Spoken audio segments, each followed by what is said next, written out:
Hey, how are you? So this is round three from April's Cologne Legacy League, and we are watching Matthias on Dimir versus Edu on the new Colorless, well, Tron build, actually. And I'm very curious to see this deck because it's been making the rounds on the MTGO. And Matthias with the, well, maybe ideal start for the Dimir deck in dual land into Tamio. And we'll see how Edu reacts to this. What do you think of this matchup, Chris? To be honest, I have not seen it that much. I could imagine that this is not a very bad matchup for Dimir Tempo because theoretically they can handle combo decks, but I might be wrong. I mean, out of a sudden here we see tough choices with Thoughtseize. Yeah, that's the thing, right? I mean, it looks like every single card in Edo's hand is just very, very good. Obviously, he was lucky, or, well, he mulliganed well to establish the Candelabra on turn 1 immediately, which is a very important card in the deck because it allows him to go almost infinite on mana as soon as he got his Tron active. Now, he doesn't have a Planar Bridge in his hand, only an Urza's, Workshop, meaning that he will not be able to get to Tron quickly, at least not with the cards he's got. That being said, there is a Kozilek's command here, which honestly would be my pick for a Thoughtseize here, because, well, you can't get the ring out of his hand since he has two. He's got the flute, but Matthias goes for the key. Probably also a good choice, although I just hate seeing Kozilek's command, and I want that card gone, man. I hate it too. It can do so much. It can take care of the Tamio while it's fixing his mana at the same time. So I would have gone for the Kozilek's command here as well. Yeah, and so Matthias attacks, makes a token, and with the Survey Land puts a fetch into the graveyard. Edu nice enough to keep his hand open for us, so I don't have to write it down. Plays out the workshop and appears to be casting a flute. What is it about? What is it on? Probably Tamio Season Scholar. We'll see. It did resolve, and I do think that he's going to write it down because, well, we asked him to, which is always very nice. As soon as he finds a slip of paper, we'll know what the flute was actually calling. And then, of course, he's got an unknown hand card, and the question is if that is going to let him get to Tron anytime soon. And so this is Wasteland, which I guess makes a lot of sense because he is trying to establish his land base. And that is certainly the one thing that could break his back, especially from if Matthias starts drawing cards or just filtering into Wastelands. So Matthias plays his Strix, draws a card. Hasn't played his land yet, there you go, although he did have plenty of them. Obviously, doesn't have to worry about days or any other counter spells, so he can be stingent with his lands. I feel like Matthias needs some pressure here. Well, yeah, that's the thing, right? He's not pressuring at all. He is establishing card draw, of course. He's got 2 clue tokens. Edu with the power plant from the top, meaning that he is still 1 card shy of actual Tron.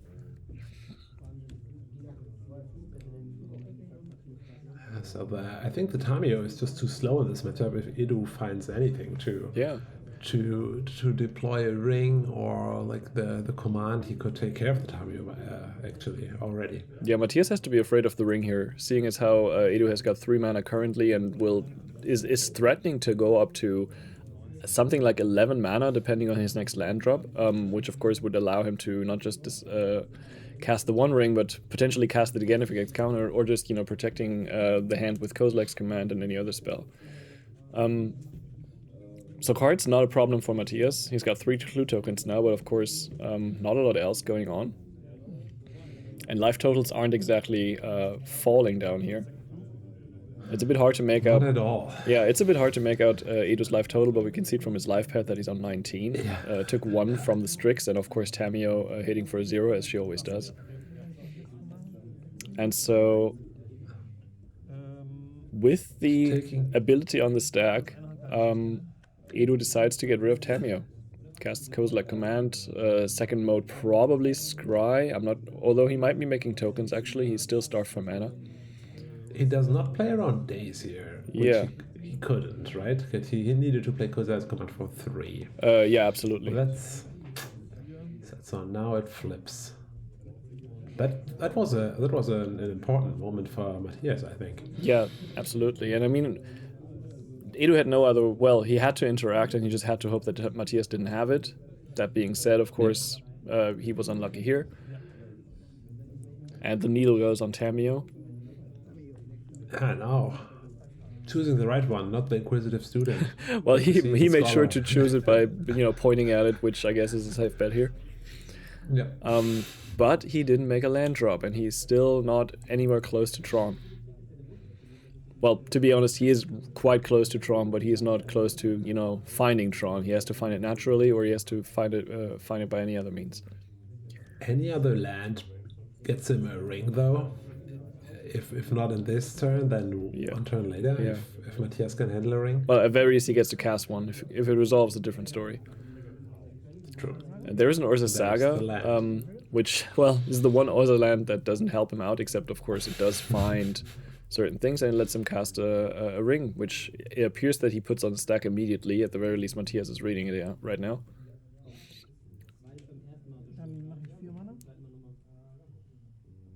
So now he makes 4 mana with the workshop. That is true.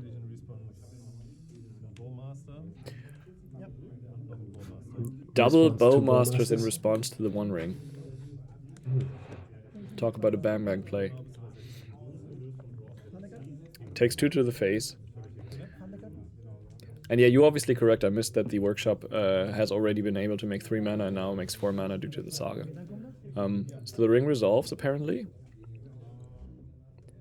Edu go down to 16. Now, of course, has to consider if he wants to draw cards, and if so, when, seeing as how he's going to eat 2 for every single card he draws. But not doing anything, also not an option, so he is going to draw a card. I mean, for now, with, he has of course, the protection right? that he got from the cast, because he's a good player. Meaning that Matthias has to target the Bowmaster ping somewhere else. Now, traditionally, you can just keep pinging the token, and it's not going to die, so that might be what he's going for here. You can't. Yeah, you could actually do that with 2, right? Because then the army grows with the first one, and then it goes to 3, and it goes to 4, then it takes 2 damage. That's fine. Yeah, you can just keep doing it that way. Yeah. It takes a damage and it grows, it takes damage and it grows. Yeah. So, let's see, what can Matthias do? Yeah. Again, a Murktide would be nice. I mean, he's got 7 power on the board. That is true. With Edu now being on 16, that is almost a 2-turn clock if he can grow his token army even once, since it's going to grow by 2/2. Yeah, but this turn Edu's still under protection, so that only starts 1 turn, like. Yeah, and like the problem is, of course, cycle. and that is devastating as the opponent when you see the other One Ring and you know that the next ring is just going to fall up, going to follow immediately, if necessary. That's true. What a beautiful card. Aren't they all? So, Matthias plays a land, and his board, despite the fact that it's quite wide, full of things to do, a Tameo that he can't actually use, a Clue token, which is a virtual card, but that doesn't really help him here. Creatures which could attack, but there is no point in doing so. I have to say, despite the fact that Edu is not actually... Well, he's got a One Ring that resolved, that is a big deal, but apart from that, so far he's really just playing more of a prison-style deck, and I think this is what the deck really excels in. It gets ahead so quickly, and once it is ahead, it is really hard to come back, because it has about 7 different permanents that you need to interact with. And don't forget, he could be on the Urza Saga beatdown plan right now. He could be basically trying to control the game with card draw. There are many options for him here. And then you found the Planar Nexus, and this now enables all of the Urza's lands. Which means he is up to 3, 8, 10, 11, 12 mana, if my math is correct. Plus, of course, the Candelabra, which makes it something in the vicinity of 19 mana, I think. There's Ugin, which is typically one of the win conditions of the deck. If you resolve an Ugin, you can just basically cast infinite spells with it. And of course, exile almost everything that Matthias owns.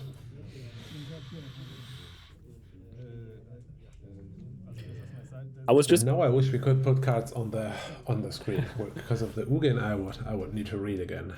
Well, the first thing that it did, as you saw, is if you cast it, it exiles a permanent that is one or more colors. And I was just about to ask you which permanent you would target with this, but as you see, he targeted a Bowmaster, and then the Force of Will comes out to actually counter the cast. But that is the strength of the card. Now, a 7 mana card is allowed to be strong, but the cast trigger still did something, despite the fact that, well, on top of, getting 2 cards out of Matthias' hand because he had to force it, basically is a 3 for 1. That's the next one. Yeah. Same turn. Next 7 mana spell. Yeah, of course. That's what you do. And he goes for the token. That is quite interesting because he considers this to be the biggest threat right now, which, fair enough, it is, seeing as how this is the only thing that can actually threaten the Ugin by just punching it down. Grim Monolith comes into play, and now every single time Edu casts a colorless spell, he's going to exile a permanent that is one or more colors, and there are plenty of them. Well, there are still plenty of them. There will no longer be plenty of them soon. And then you really don't even have to do anything with the card. You can uptick it for life in a card. You can make more mana, which is not necessary. And of course, -11. Well, the short answer is it beats the game. The long answer is he gets to search for every single colorless permanent in his deck and just put them all into play. So One Ring. Does he still have enough mana to create a construct now? I think he is off the construct plan. Though to be fair, I think he hasn't even used the Ugin yet, and Ugin himself makes 3 mana if he wants to. So Ugin is on 7. And as you saw, he casts another One Ring, and this One Ring then was used to exile the remaining Orcish Bowmaster, and now he's basically... Well, there's a third Orcish Bowmaster. There's the third Bowmaster, yeah. Which is fair enough. And he is just going to draw cards here. Oh, I think so too. He is at 10 life. That is not a thing. He is under no threat with his life total whatsoever. You can use Ugin to gain life and just draw a card. You can use Ugin to continue to clean up the board. Every colorless spell that he casts now is going to get rid of something. So the ping went onto Ugin, which makes sense because Edo is protected. There's a Voltaic Key, which, well, unsurprisingly gets rid of the Bowmasters, and the key, of course, can be used to untap Candelabra, can be used to untap lands, and Mathias packs it up because he's not going to win this game. So very typical game 1, and as you can see, most of the sideboard in Edu's deck is a wish board, so not a lot of boarding options here. He is certainly going to bring in 2 dismembers. More creature removal is always good.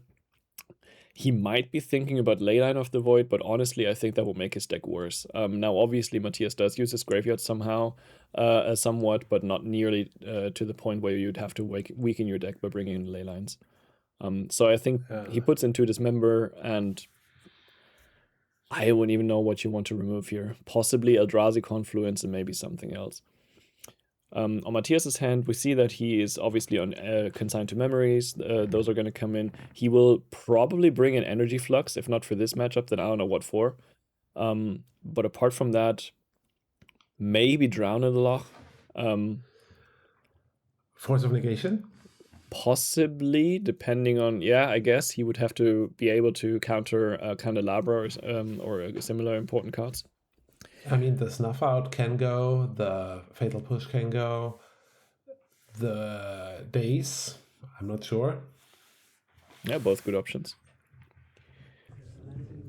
So, as far as Matthias's hand goes, I'm not seeing any sideboard cards. Thoughtseize turn 1, that's always a keeper.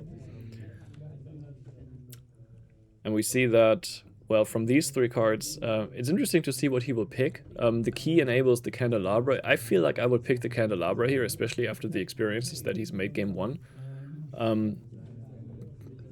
Pretty sure I wouldn't pick Pithing Needle.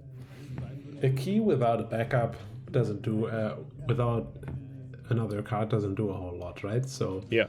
The biggest threat here, I think, is obviously the Urza Saga, which he cannot take. Well, so I would also take the Candelabra. Yeah, the issue is he must be considering the Candelabra because Edu has played a Nexus, which means that all of his Urza lands are really immediately turned on. Now, Wasteland is an option, of course. And Matthias takes a Pithing Needle, which I found to be very interesting. I would love to see what the rest of his hand is. Maybe he has a hand full stacked of Wastelands. I mean, a Daze would do it. If he can daze the first play, then there is no need for him to take the Pithing Needle. Edo plays out the key, and that resolves. That's interesting.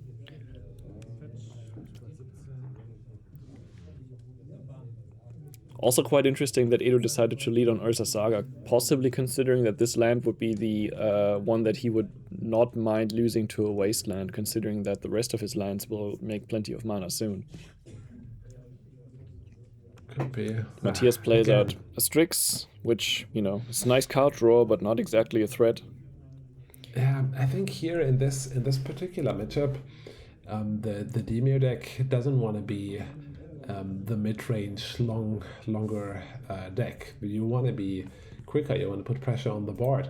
You want to have your Netherglyphs. You want, you want to be quicker because the artifact deck can outgrind you easily. Yeah, and I agree. And the issue is that Mathias does not have any Netherglyphs. He's on the on the currently more common but also rather slow deck, slow build of Dimir, without any 1-drops save for Tamio, who is of course not a very good beater. Now, a good spot for Strix on turn 3 is usually ninjutsuing it into a Kaito, but unfortunately, well, first of all, he's got a Surveil land, but also I'm not sure if he kept the Kaitos in. Now we see the issue. The Candelabra has already resolved. And of course, we must understand that both the key and the Candelabra are basically, the Ursa Saga provides whichever one of the two he would have taken with the Thoughtseize. So there is a point. You can get it back. There is a point to be made for a Pithing Needle, although even if he doesn't have a wasteland, which he did not appear to have, he still has chances of drawing into a wasteland before the Ursa Saga disappears. So now he fetches another Candelabra. Yeah. Of the saga. I mean, he doesn't have a lot of targets, and the Candelabra is the game winner here. He doesn't need an expedition map, and apart from that, there really isn't anything else he could fetch, save for a key, which he already has one as well. And actually, he only plays a singleton Voltaic key and a singleton Pithing Needle, so that was a crazy good hand to start with. Found both of these one-offs. So, Bowmasters goes down. Again, threats, yes, but rather anemic. Yep. And despite the barrel goes. Yeah. And despite the fact that currently Edu only has 3 mana available for him, even that with a couple of Candelabras, excuse me, with a couple of Candelabras and a key is a lot of mana. And of course, next turn the Planar Nexus comes down, and then all hell breaks loose.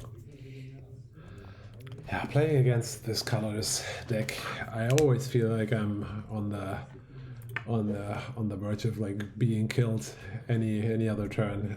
It is so scary to play against this deck. I feel like you can be dead any turn.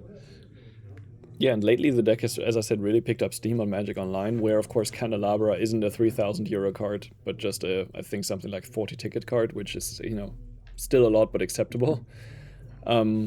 Because it is a hard matchup to play into. It plays, mostly lands, which are hard to interact with. We saw this with the lands matchups as well. And it plays lots of artifacts, which despite the fact that there is a lot of artifact hate, if you have to get rid of all of them or you are going to lose the game, that makes it quite a bit harder. Now here for Mathias we finally have an actual threat, although it is still only a 4/4. This Murktide usually comes out bigger. And with Edu currently on 15 life, we are still looking at 2, maybe 3 turn clock for him. And now he gets to make some extra mana, making 3 mana and using the Candelabra for 1 to untap this land and untap it again, so he should be up in 4 mana now. Well, thank you for the die. Apparently my math is correct, and that gets him to 6 mana now. And so making his way up to a Colorless command. Yes, 6 mana. He needs 9, right? It depends on what he's doing. Oh yeah, what is he targeting? He's using 5 of his mana, and I think he's just fishing for cards. Scry. He could get rid of the Orcish Bowmasters and grab a couple of cards.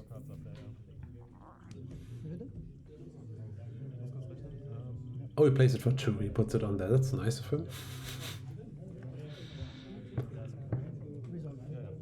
Maybe my math was off, but I did think well, he goes from 4 to... Oh yeah, never mind. He goes from 4 mana to 3 mana for the Candelabra, and then the Candelabra activates, so he goes to 5 mana, and he uses 4 of those mana to cast Colorless command for x equals 2. making 2 spawns and looking at a couple of cards, such as to improve his hand. So that resolved.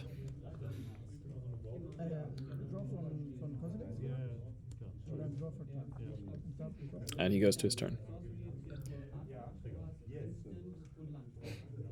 Okay. So with Planar Nexus in play now, Workshop makes 3 mana, Power Plant makes 2, and Nexus itself only makes 1. So we're on 6 mana plus 2 from the spawns, and of course the Candelabras can untap the Workshop, which would be plus 2 every single time.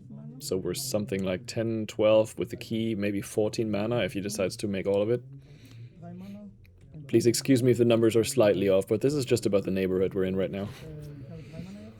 Yeah, I'm so happy you're here for this, because I couldn't remember. Well, that's the beauty of it. I actually don't know either. I'm just, spewing out numbers. Now, but the Workshop currently makes 3 because he's got 3 Urza's lands. And now he's playing out a Flute. I think he's using the Workshop to display how much mana he has still in his pool. Yeah. Targeting. No, he didn't bother to say it yet, but I'm sure it's going to be something important. And he plays Khan, the Great Creator. Now, this is the other win condition in the deck. Well, first of all, it's kind of ironic because the deck plays excellently into the mirror, because Khan is obviously artifact hate. But also this gives him access to several different lines of to win the game, such as the Marcus and Lattice lock or any other thing that, Karn has always provided ever since it came into the match. Into the format, excuse me. At this point, what can Mathias still do? What options does he have? He has a solid possibility to kill the Karn next turn with the Murktide if it sees the next turn. He has 5 flying power. And now it can't attack anymore because with the Karn, Edo very wisely pulled out an Ensnaring Bridge from his Wishboard, meaning that no creatures can attack that have more power than he has cards in hand, and he appears to be having 2 cards in hand, 2 or 3. Black Sleeves is a bit tricky, but I do think it's 2. Either way, Murktide can't attack. Everything else can. Yeah. And from here we know it will take a little, right? We can get a cup of tea and just relax. It's going to be tough. I think Matthias's creatures are also untapped, but unless they haven't passed the turn yet, but I do think they have. I see in Mathias' hand, I see a petty theft. So he could think about like setting himself up for bigger attack. Edu, however, is still at 15, which is out of range, even if he has another Murktide. Yeah, and that's the issue. Even if you were to make such a big attack now, you probably have to get rid of the Karn, which means that even less damage goes to the face.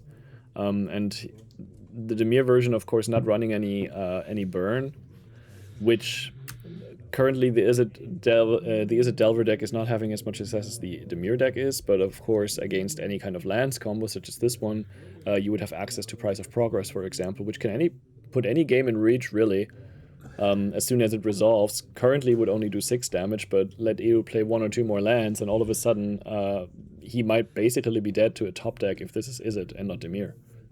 See, the love for Izzet always comes through one or the other way. It doesn't win a lot currently, so let me have my moment. But why is that? Like, why do you think is it not that well positioned compared to Dimir at the moment? Honestly, I do believe it's because Thoughtseize is just too good in the format. I do think it's Thoughtseize, and by the way, all 3 of these attackers went for Karn, and the 2 non-flyers were blocked by tokens, which is why it only went down by 1. Always a pleasure to see your opponent, who is already on almost infinite mana, using his mana to just block your creatures for free. No, I do believe that it is Thoughtseize, which is important in the meta, seeing as how there is so much combo. And the fact that the Dimir deck pairs well into other creature decks due to, for example, Barragoyf. And that, I think, combines to make Izzet currently not the better of the 2 types, although that might be changing once people get used to playing with Flow State. We'll see about that. Yeah, with Flow State, I mean, it's not necessarily a tempo card. It could as well fit good into Dimir. Yeah, like maybe even better. Yeah, the question is, what are you drawing, right? Obviously, it interacts well with Dragon's Rage Channeler, which sometimes lets you get instants and sorceries into your graveyard without actually casting any. And then the question is, what is your game plan? Are you trying to finish the game quickly, then this draws you into burn, or are you slow in the game, and is it drawing you into more mid-range? But back to this game, we saw Edu play a Trinisphere, just as protection against counter spells and other such things that would be annoying to him. And then he put a Cityscape Leveler on the stack, I think, and I also think it resolved. It looks like it, yeah. Yeah, which of course can't attack currently because it's much too big to make its way through an ensnaring bridge, but it is there.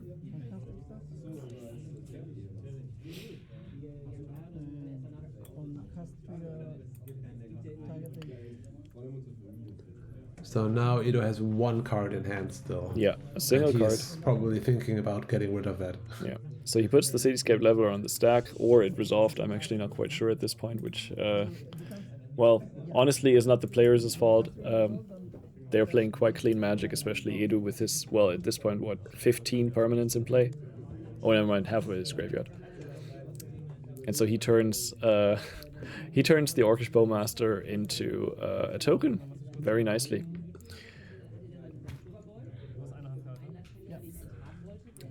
And so now this is a bit of a standoff, because on the one hand, you've got an 8/8, but you know that can't attack due to Ensnaring Bridge, and on the other side, you've got a 4/4 flyer that also can't attack due to Ensnaring Bridge. With a single card in hand, the Strix and the token can attack.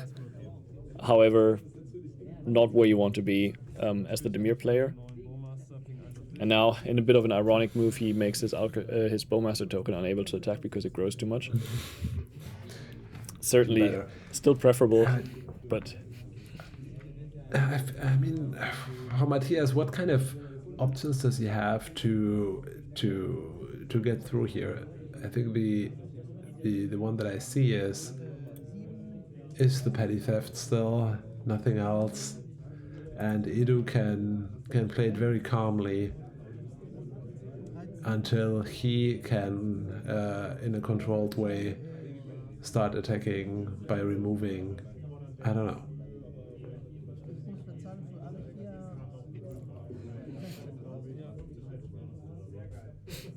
I think Edu's game plan here is just to keep controlling the game and run Matthias out of resources. Now what you see there at the bottom is interesting. That's an energy flux, and that means that Edu now has to pay 2 mana for every single one of his artifacts in upkeep, unless he wants to sacrifice them. So this is constraining his mana quite a lot. Now, that being said, he currently has 9 artifacts, which means he's paying 18 mana, but, well, this is what the deck does. It actually is able to generate and pay 18 mana. So the problem here is, for Matthias, it's just too late. If it came earlier, it would have stopped him, but at this point he can just make the amount of mana that is necessary to keep his board alive. And while he might not be able to develop many new threats here, he is in control of the game. And quite honestly, well, he has got so many Urza's lands. I see him, well, the workshop itself makes 1, 2, 3, 4, 5 mana. And we got a mine and another mine and a power plant, so that's 11. Planar is 12, Tomb is 13, 14. The Candelabras make him go +4 every single time, or actually +8 if he untaps more lands. I think he has the ability to make something like 30 mana if he wants to, which means that he would still have 12 mana to keep casting new spells. So Energy Flux, certainly a good sideboard card. At this point in the game, it just doesn't do anything anymore.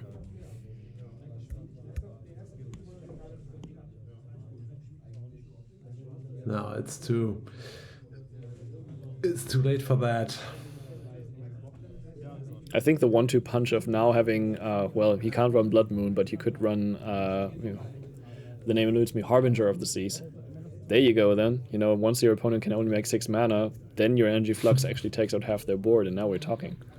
There is the Microsynth Lattice out of Karn, which, as I said, allows Edu to go for the Lattice lock if he wants to, turning Matthias's permanents into artifacts so he can't actually use them, just to, you know, be even ruder to him.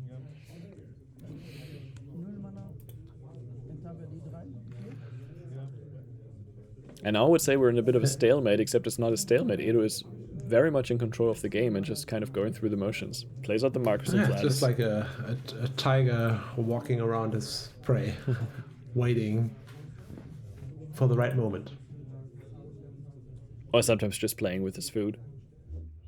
Yeah. Something. So Mathias forces the lattice, which he has to, otherwise the game is over immediately. Yep.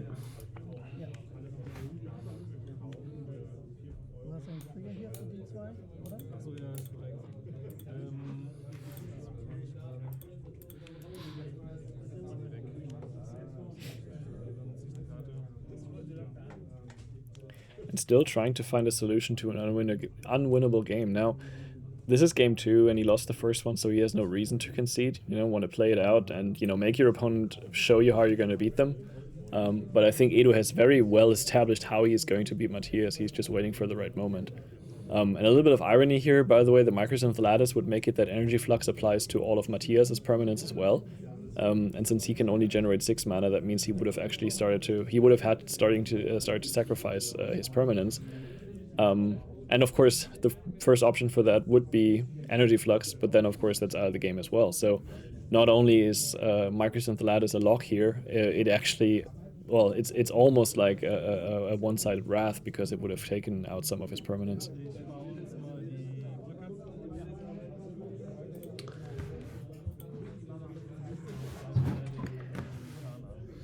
So we bounce the bridge, and that lets him attack and take out the Karn.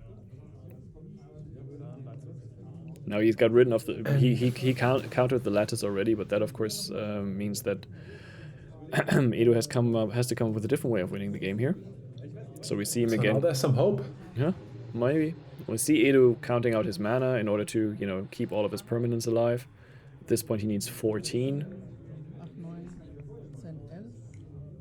I mean, the bridge just comes back, right? And then it's comfortable for Edo again. Mm-hmm. Well, maybe he uses the opportunity now to get an attack in as well. Mm-hmm. And of course, with only one card in Mathias's hand, Edo doesn't have to be afraid of a Force of Will, and he can easily pay for a daze. So unless, well, it could be a Force of Negation for which Mathias has enough mana if he plans on playing the Ensnaring Bridge and is afraid of getting it countered. Because while the Cityscape Leveler certainly is a big creature, he must make sure that he's not going to get hit into the dust here.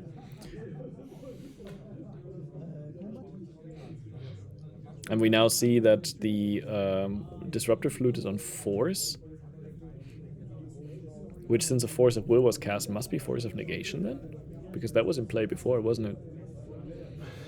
It was in play since turn 2 or 3. So I guess he called it on Force of Yeah. Negation, because otherwise I would be surprised that Mathias managed to Force of Will the Microsynth Lattice. Yeah, but then you usually write fun. Well, the thing is, you would expect there to be Force. Maybe they just realized that he forgot about it, and that's why he decided to actually write it down now, because he was Force protected, but just forgot about it, which possibly he could be. So the bridge is on the stack. Mathias has to consider his options here. I noticed that the Cityscape Leveler attacked beforehand, so, attacks enabled for both sides.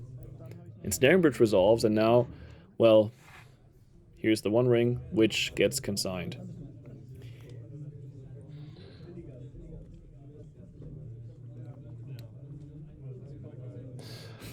Yeah, and at this point, Mathias is hellbent with no options. So, just seeing what's going to happen here. Not paying for the flux. Oh, Edo is counting his mana, as always. Has to pay up to 16 mana for all of his permanents.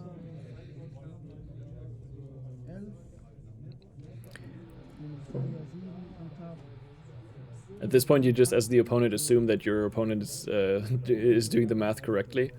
I'm certain that Mathias is counting along, but especially if you have got an opponent who knows what they're doing, Edo is explaining everything quite well, but he is playing quickly. And this is an interesting choice. He decides to bin the Ensnaring Bridge. This, of course, allows him to attack with the Cityscape Leveler. Doesn't have to worry about the crackback because he's still on 11, I think. And he is presenting a lethal attack here with Cityscape Level having Trample. And Matthias has, well, exactly 8 power on the board, which means that he would either have to trade for it or he concedes, and there you go.